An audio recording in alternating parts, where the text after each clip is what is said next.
Heyo, welcome back to Talking Siege. We're here with episode number 67. Got a lot to talk about as we've, it may be the off-season for ANZ Pro League, but there's been a lot happening in the esports scene, and if you've been an avid player of the game, there's been a spooky surprise for you over the last few days, so we're going to go over everything that's been happening. As always, I'm Dev, we've got Sky and Cthulhu here, going to be chatting about the latest and greatest Rainbow Six news, specifically for Australia and New Zealand especially. We'll be going over some stuff that's been happening in the game world. You'll have seen some updates recently, and not just the more obvious ones of the Halloween, but some other interesting changes as well behind the scenes, plus some esports activity that's been going on. We'll touch on the Tokoname Pro League finals that's coming up just next weekend, as well as something that's been happening closer to home with the Challenger League starting for ANZ in just the last week. And we're also going to round it off with some highlighting some of our favorite things from the community that we've seen this week. So yeah, how you guys feeling tonight? Ready to get into this? Yeah, I'm keen. Definitely quite a few news that we gotta go through, and yeah, excited. Yeah, I'm looking forward to the show ahead. There's so much awesome stuff to discuss.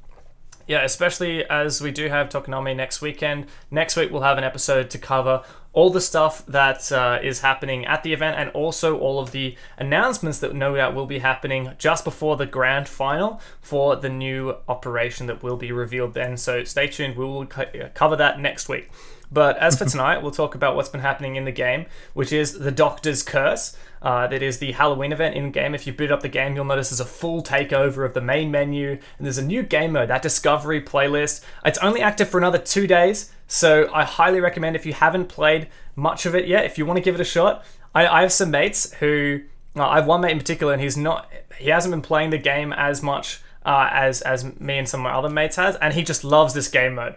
Even if you're not, the most amazing ranked player ever, you can have so much fun playing Doktor's Curse. It's a hide and seek kind of game mode with some spooky changes, so I highly recommend you jump on that. There's also a lot of cool cosmetic items that you can unlock with Renown or R6 credits, or you can earn them just by playing the game mode as well. We also had this cursed selfie contest, which I'll explain a little bit more at the end of the episode when I feature my favorite pick of the week.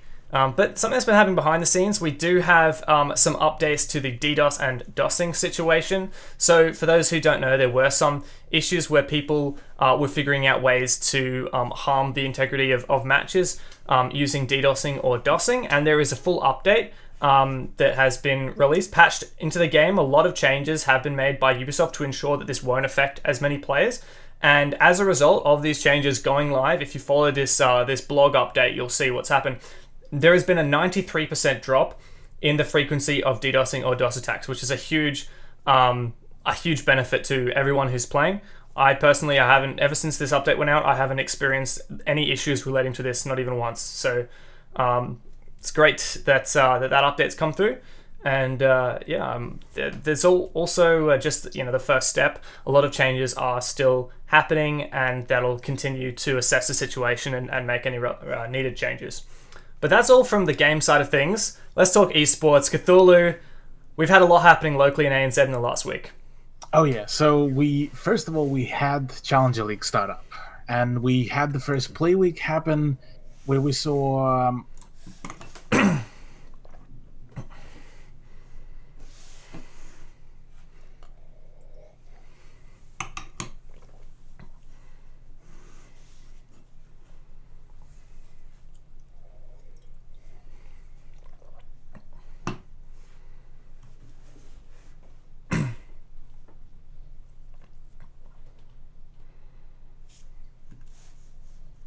was pretty interesting, as both of the teams got out quite a few experimental strats, which were actually quite entertaining to cast. On the side of Rhythm versus Homeless, I initially was going into this matchup as thinking that it's either going to be both draws, or there's going to be a bit more of a tilted towards Homeless in favor of Homeless, but and I believe Sky, you were there with me casting that day as well. We were kind of talking about it, thinking, yeah, it's going to be a pretty close one, and it ended up being a draw and a win for Rhythm, so they ended up finishing with 4 points. And the last matchup that was there was Monkey Business versus Team 53. Both of those are essentially pug teams that just a group of mates decided to come together, play it out, managed to qualify for Challenger League, and here they are, already in the first play week on the top of the ladder. And any kind of initial thoughts about it, guys, before I'll move in towards a few thoughts from the players? Yeah, I mean, like you mentioned, Cthulhu Menu had a blast commentating on the first play day of Challenger League. Yeah, for sure, my favorite game has to be that Homeless Rhythm game, where, like you mentioned, there was a draw and Rhythm managed to take the second map, and that took place on Consulate and Bank. So yeah, those are really exciting games, and I think we noted on the night that Homeless were looking to be the favourites going into that matchup, and to see Rhythm take it home was quite impressive. Yeah, it was definitely quite exciting, just showing that even within Challenger League, this is promising to be a very spicy season. Yeah. Like, we know the 6 teams that are going to be in Challenge League, and only 2 of them get to go into Pro League next season. Cryptic is the one that dropped out of Pro League, so I think a lot of people would expect they would go back, but then Homeless, they've already qualified for Six Masters 2020 because they played at LAN at Six Masters 2019. Rhythm also played at that LAN event. Cryptic didn't. So I think especially for those top 2 spots, we'll have those 3 teams to really think about in our minds, but it looks like maybe we'll have to worry about Monkey Business too. Oh yeah. I mean, I've been talking to OJ, who's part of Monkey Business, and he was saying that it was absolutely initially surreal that they managed to, well, not exactly surreal, but it was quite exciting that they managed to make it into Challenger League, and theorizing that if they make it towards into Pro League as well, that would be quite something. But when I did ask him, like, what were your thoughts before the game, he did say this, that there was a general sense of excitement before their game versus Team 53, and playing their first official game as a team was definitely a lot of fun, and he thinks that just a lot of people were curious as to how essentially they and Team 53 would really play. For Rhythm, I got a pretty thorough actually response after talking to Unidoggy, who's one of their core players. After asked kind of any thoughts before you went into the match versus HL, said that they knew from the get-go that it wasn't going to be an easy match, but they just prepped for them, stuck to their games, found the weaknesses, and even managed to just play out to win, well, to a certain degree, the map ban phase, which essentially got them the advantage with the map picks. And a good point that he made is that just the fact that they have so much fragging power is enough to make one thing that they aren't beatable. But if you don't think about it that way, if you think that you can still counter strat, then, well, there you go. There's the result. Rhythm managed to beat Homeless.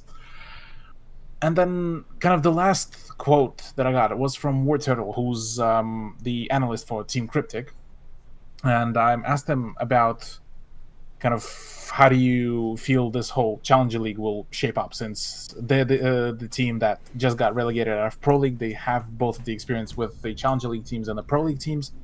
I mentioned this, that the Homeless coming into Season 10 of CL are the teams that are expected to win it all and finally make it to and advance to Pro League. That they pretty much barely missed. So they will be probably the hardest match for Cryptic, and not to discredit the other teams, but they have quite a long history against Homeless, and just in general they've played a fair bit as well, and it is a struggle to them so far, at least, to verse them due to their erratic and aggressive playstyle, like even how Unidoggy mentioned that as well.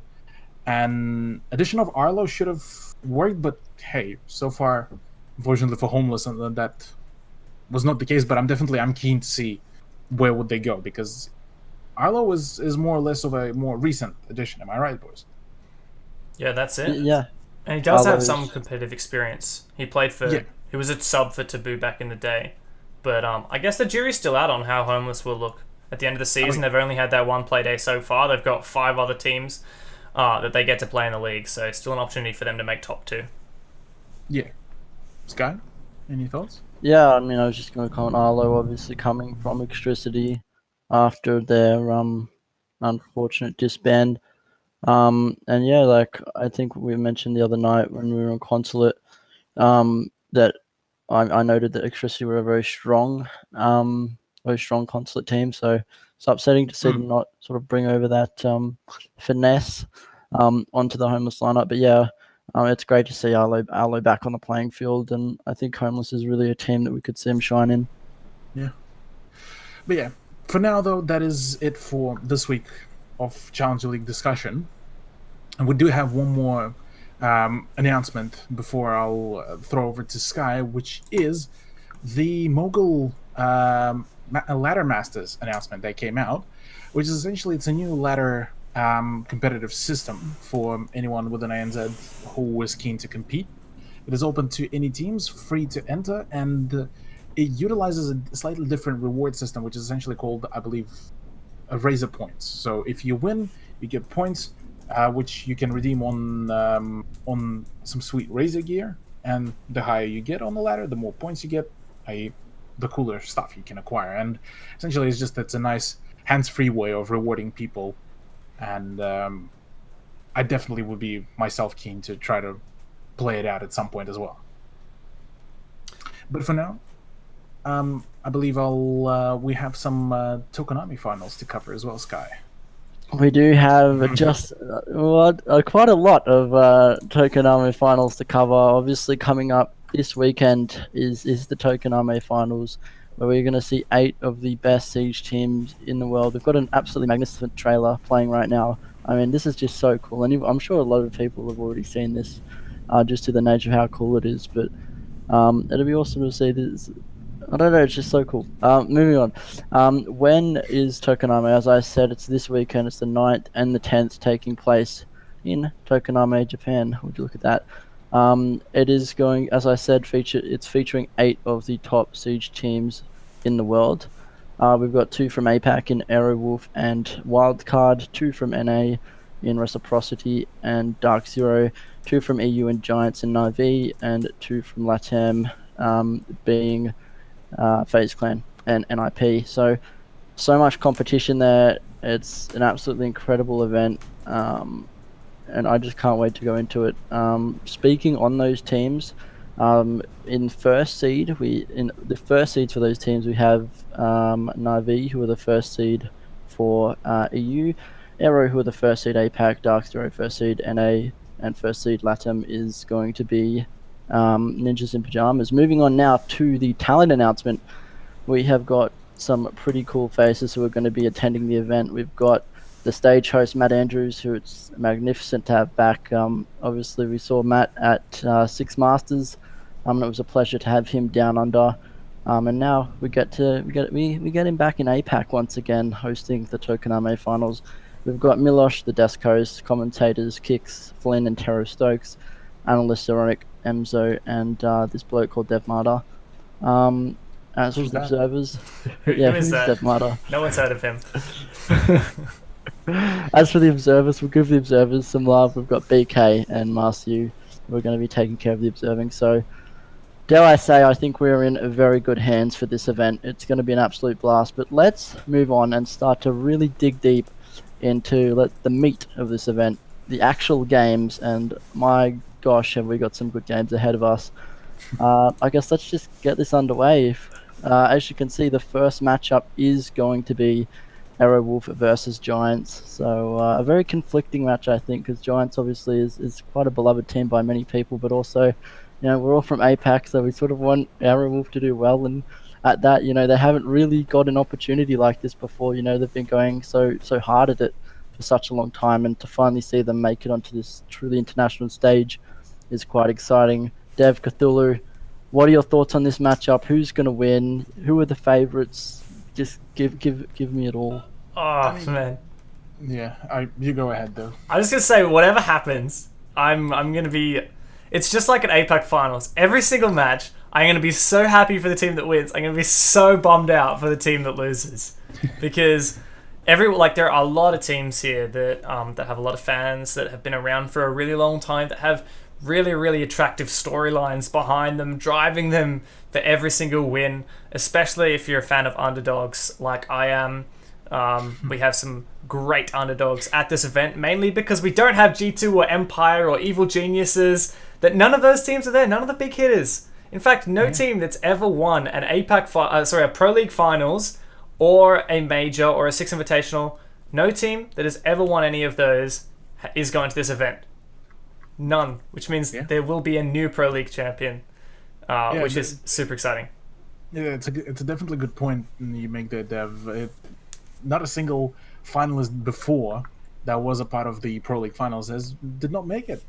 This time it's a whole new, no matter what, a whole new, essentially, Pro League champion will be crowned. And on the topic of the match, though, I have conflicting feelings because just recently Giants won. Oh god, what was it? It was French a French. League. Yeah, the French leagues. League. Yeah, but on the other side, Airwolf during the APAC line were absolutely playing out of their mind. Literally, with Fnatic being the only team that took a map off them. Throughout the rest of the APAC LAN, they were unstoppable. And I reckon if Airwolf would play their cards right, and if they manage to do themselves the justice on the map bans, I reckon they can do it. I feel like out of the two APAC teams, if I had to say which one of them I think is in better form at the moment and more likely to get a win on this national stage, I'd say it's Aerowolf. I think Aerowolf are at the moment, especially if their performance at APAC finals, a cut above Wildcard. But that said, I honestly think that Aerowolf have the toughest opponent in the entire event. And if you had to ask me, just tell me straight up, who do you think is going to win this event? I would say Giants. I think that Giants is the favorite team for this event. They have a really long track record. They are constantly battling against the Titans of EU, who are the Titans of the world. The best teams in EU are the best teams in the world. That's how it works in Rainbow Six, G2 and Empire. And Giants have been doing a really good job fighting against them. If you analyze their playstyle, their matches, Giants are a very sophisticated team, very talented individual players, and really good teamwork and counter strategy. I love the catchphrase that Giants have. I think I often see Krapel, who's their coach, often around it. It's VOD, scrim, sleep, repeat. And I love that. That's the dedication that Giants have. I think that they're the favorites to win the event, but at the same time, They haven't had such great performances on LAN this year, aside from that French League performance, so anything could happen. And obviously, the APAC bias inside of me somewhere is rooting for Aerowolf, obviously. And on Aerowolf, we actually saw in an interview done by Empire with their player Kazeka, who, again, we just noted on. Unfortunately, Empire aren't in attendance here. And he actually said, for quote, "For the last 2 to 3 seasons, I considered Aerowolf Pro Team the strongest team in the APAC region." So, that really starts to show you, a lot of these international teams, although, Empire haven't necessarily actually versed Aero yet, they give Aero a lot of respect, and you've got to give it to Empire, who just recently won the Raleigh Major, for them to I guess give that level of respect to Aerowolf. I guess it's a bit scary, for Giants maybe coming into this match. Yeah, it's really hard to call. I can tell you for sure that when if there's any community votes that are run, I can tell you 90% of the people who aren't from APAC are going to be swinging this 80-20 against Aerowolf, or more so than that. I think people are expecting Aerowolf to get dumpstered because they going up against Giants. That said, I really hope Aerowolf play. If they win or lose, I hope they play like they did at the APAC finals and give Giants a serious run for their money, and I think they can. Yeah, I definitely think that no matter what, Aerowolf is going to give Giants a run for their money. Well, I guess we'll leave it at that then, shall we? Moving on to our next quarterfinal, we've got Dark Zero Esports versus FaZe Clan. Guys, what are your predictions for this? It's another rematch. Yeah, it's another rematch. I'm tempted to say Dark Zero will take it, but something across the lines of 2-1. Yeah, this is one of the hardest games to pick for me, because these teams have beaten each other before. FaZe knocked out Dark Zero from the Raleigh Major group stage, and they both have been really good teams. FaZe has made it further in the past. They made it to the grand final in Season 8. They almost won the grand final. Whereas Dark Zero, it's been a long time since they've played well on LAN, but they've been so good within NA. But they're not in NA anymore, and they have to take that next step. It's really hard to know whether they'll do it. Dark Zero, every season, they keep making changes to their roster. They bring on really, really good fraggers, and they're known for having like that really methodical playstyle, a lot of practice, a lot of counter-stratting. You add to that, you sprinkle on some like incredible fraggers like Hyper and Nyx, and I think that's one of the recipes to Dark Zero's success so far. If they can replicate that on LAN, they can definitely take that on against FaZe. See, Dev, the thing is though that FaZe are going to be playing with a sub. One of their core players wasn't able to make it to the Tokoname finals, unfortunately for them. We don't have like a final word on these things yet. That's the thing. Pretty sure there was. Yeah. We can assume based on like rumors and stuff, but yeah, it's hard to make like a final stance on that kind of thing. Yeah. And I've got to agree with you. I think that this is absolutely one of the closest matches in this bracket. And I think either way, it's going to be a barn burner. It's going to be close, and I got to agree with you guys. It's absolutely going to be one of the matches that is going to be so difficult to predict. Moving on to the next matchup, we have got Ninjas in Pajamas, so another team from LATAM versus Team Reciprocity, another team from NA. So it's in similar, it's sort of region v region. Yeah. Thoughts, guys? It's the battle of the Americas, North and South, and then a battle of Europe and Asia, Europe and APAC for all the games.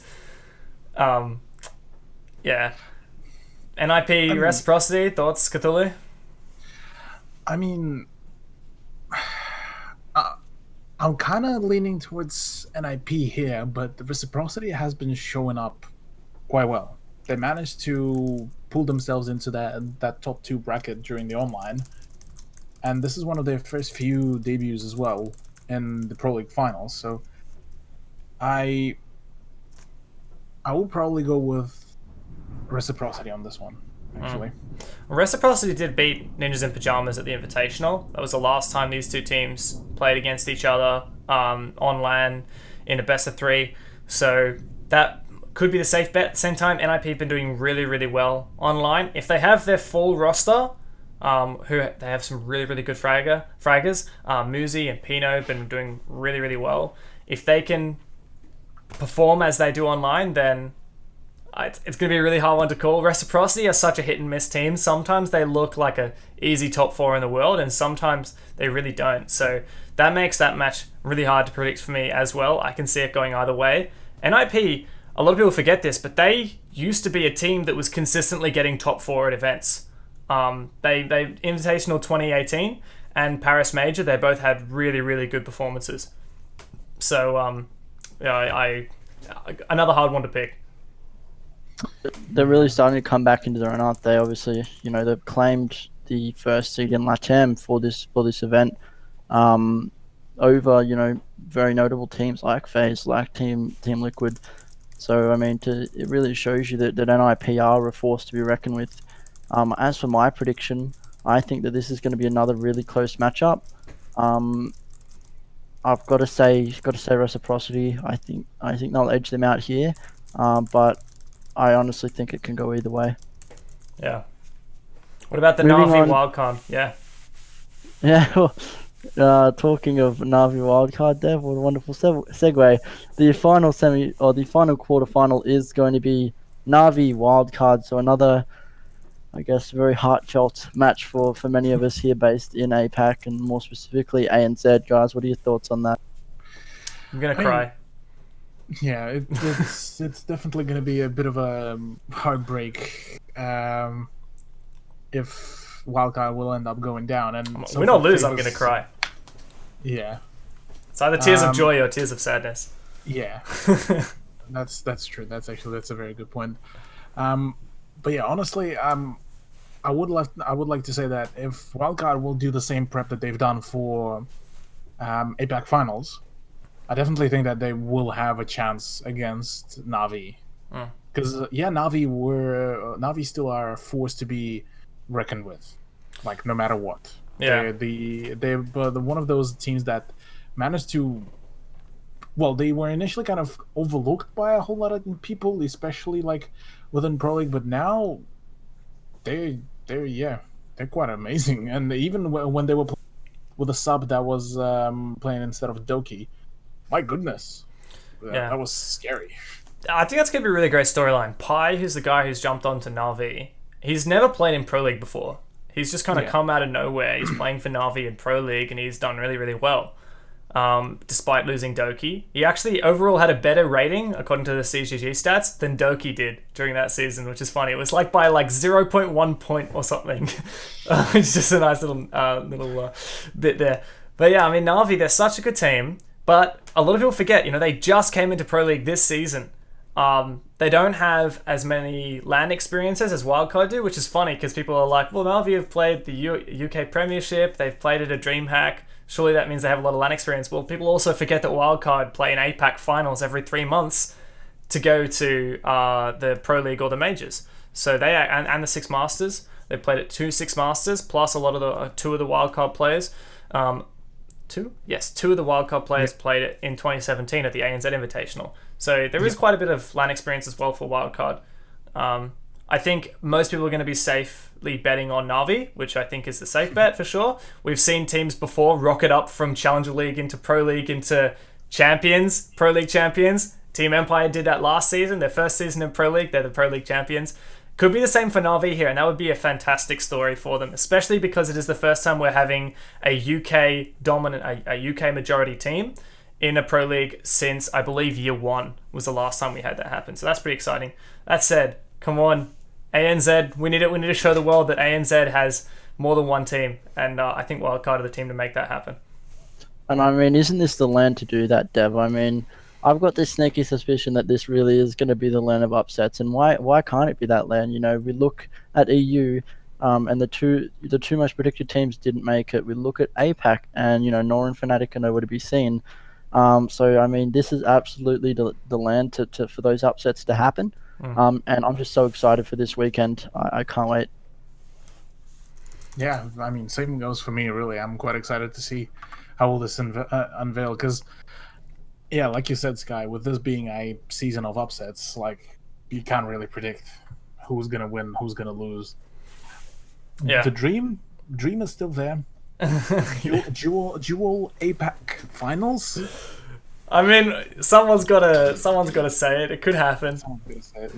Someone's got to say it in like the 5% chance that it's gonna happen, 1% chance it's gonna happen, and then if they're right, they'll look amazing. If they're wrong, no one will care. That's why you always go for the wild predictions, because if you're right, you get all the credit. If you're wrong, then everyone glosses over it, so it doesn't matter anyway. I even A little bit like me predicting SSG to do crazy at 6 invitation. Yeah, exactly. Oh no, Raleigh. Sorry, it was Yeah, Raleigh. Raleigh. Was it Raleigh? Yeah, it I was. don't even remember. It was. It was more recent than Invitational. It was Raleigh. They got to the quarters. Was it quarters or Yeah. semis? I can't remember. Yeah, they got to the quarters. Yeah, Yeah. it was an alright Yeah. bit. So okay, we gotta do this.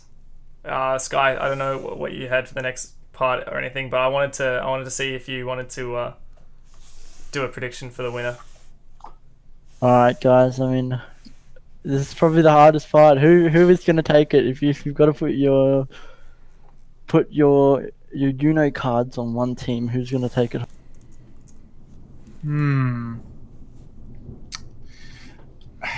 The APAC fan in me wants to say, heck it, Airwolf. You know what's funny? When I was talking to Luna Metal from Airwolf, and I had the same thing said to me by Silex from Wildcard, they both said that they don't want me to predict them. They're like, no, we don't want to get predicted by anybody. We want to be the full underdogs. Luna Metal was like, don't you dare predict me that we're going to win. Right. So Well, I can't, I'm not allowed to. all I'm gonna say then Giants. There All we right, go. nice. Enjoy. I think I'll Dev, have a lot of who people do you reckon? Oh, I reckon any of these teams, I can picture winning it. Some of them it would definitely be much more of an upset than others. Giants are clearly the favourites. Dark Zero are the hope for NA, in my opinion. Honestly, I want to see Ninjas in Pajamas take it. I think that they've, in the last year, really struggled to get to where they were before that, where they were in such a good form. Unfortunately, there have been some issues with some of the players from Latin America being able to make it to the event for various reasons. I really hope for their sake it works out and they get all their players to the event. And even if they don't, can you imagine the story of a team who has to sub in their coach because they can't make all their players to the event and then they win the whole thing? Like, how many... We already have that running joke about coaches being the recipe to success, coaches being the best players, because Dizzle subbed in for Fnatic and they beat Evil Geniuses, and Gotcha subbed in for Evil Geniuses and they 7-0'd the team in Pro League. So, you know, to hell with it. You know, I want to see NIP take the whole thing. Alright. Alright, well, since I haven't specifically been told not to predict against the APAC teams, I am actually going to... Look, obviously, being from APAC, I want both Wildcard and Era to win, and I'll happily see either of them do it. I guess as for if I've got to vote for an international team who isn't from APAC that's going to win, I'm actually going to say Dark Zero. You're going to have a lot of people on your side there, Sky, I can tell you that. Every single event, the NA fans rally behind EG like they worship EG. And I think that now that EG haven't qualified for the event, the NA favoritism is starting to flip over to Dark Zero. So I think a lot of people are going to be looking out for them. Well, I am with you, my NA supporters. Love it. Well, I love it. We got a 3-way split. That's perfect. If we had more hosts on here, if we had 8 hosts, I would expect an 8-way split. Exactly. Then we could say Talking Siege perfectly predicts winner. That's it. Love that. See, we're just covering all our bases here. I love it. Yeah. I mean, needless to say, this is going to be a fantastic event. It's going to be a very unique event. It's the first time a Pro League Finals or any kind of major event for Rainbow Six is held in the APAC region. It's going to be 4,000 Japanese fans watching, and we're going to crown a new Pro League champion. You couldn't ask for more. Watch it all on the 9th and the 10th of this weekend of November, taking place on Rainbow Six on Twitch, starting at, I believe, 10 a.m. local time, and you can translate. Well, yeah, you can use a converter to convert that to your own time. Moving forward, however, we have got the host picks. We've got Cthulhu with a big brain grenade. Yeah, so this one, when I first saw it from Bikini Body, it was like... I was initially left clueless about as to like what the heck is he planning to do, and then I saw just this, like just watch this. Just let that sink in.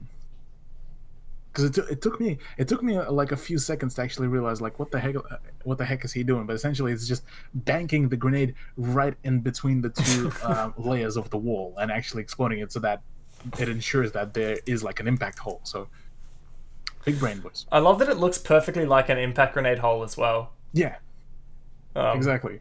I also like the fact that he gets a team kill with it. But yeah, I mean, grenades are very versatile soft breach, and now Dokkaebi has them as well. So all the more, I love that creative way to use the grenade.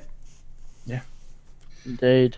My host pick, with and I swear this isn't time now that Manic has perfectly gotten into chat. How you doing, Manic? My host pick is going to be the Manic Movember.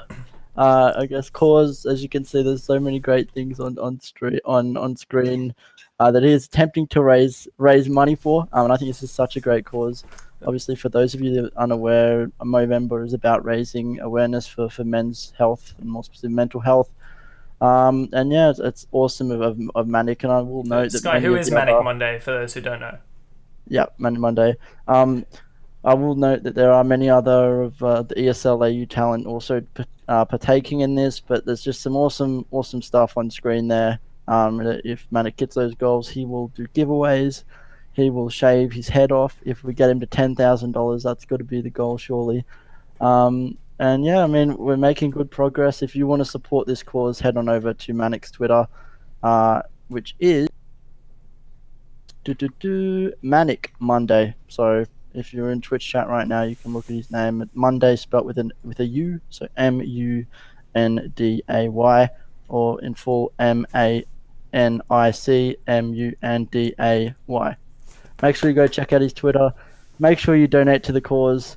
Let's get him to $10,000. Surely, it's again, like I said, it's all for a great cause. And yeah, I'm very proud of you, Rob.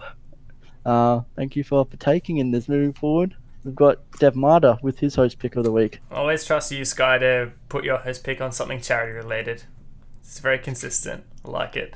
Yeah, my host pick is actually related to the R6 Cursed Selfie Challenge, which you can find out more about by, if you're on Twitter, just type into the search bar hashtag R6, the number 6, Cursed Selfie. Hit enter, and you're going to see some fantastic selfies, all related to the Rainbow Six Siege Halloween event, the Doctor's Curse. This one I was particularly impressed with. It is a cosplay of one of the IQ headgears. It's called a sucker mouth headgear, and it is this terrifying mask with teeth and claws things. And yeah, I mean, if you listen to the audio version right now, you won't be able to see it, but you can head over to Simon, which is at HANJOSI, at Hanjosi on Twitter, and find this amazing cosplay. I highly recommend you check it out because this cosplayer is very talented. I love highlighting these cosplayers as well. And it always takes that extra little bit. A cosplayer is cosplaying an operator, a character from the game. Next level is to cosplay a specific outfit or cosmetic item that person does have from the game. So mad respect for that one. I love it. Yeah, no, that's definitely. I have a whole lot of appreciation for the cosplayers, and I think that it's a challenge at the very least and a half to pull off like a really good looking one. Anytime if you're lucky enough to get to chat to a cosplayer in person sometime, obviously ask them for their photo, but then have a chat to them and say, what is that item that's on your jacket, or how did you find this one? Because there is a story behind every single item that a cosplayer wears. I've learned that just from talking to them. They'll say, oh yeah, I bought this one from Russia. It's a legitimate Spetsnaz whatever, and it is insane the amount of detail and authenticity that cosplayers put into their work. So I highly recommend, if you're ever chatting to a cosplayer, ask them that little extra question about how they got the different objects that they're wearing, because I'm sure they'd love to tell you about it.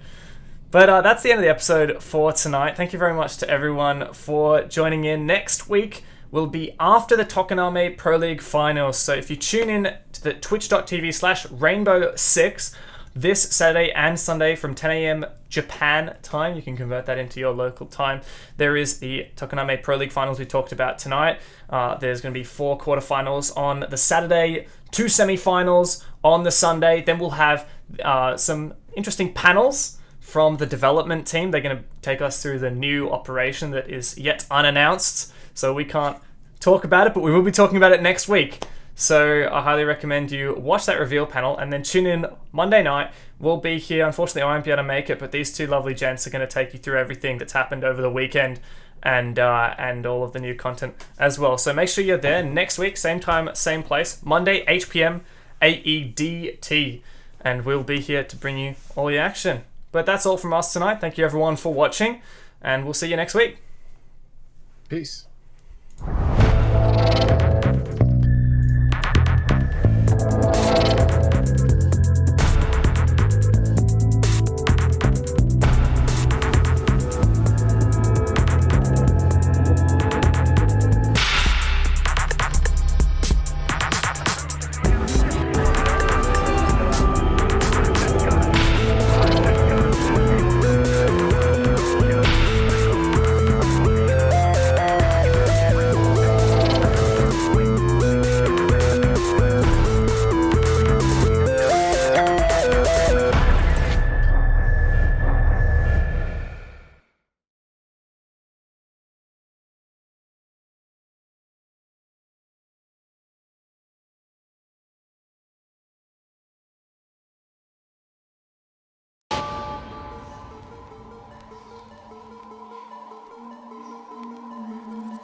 Let's get this party.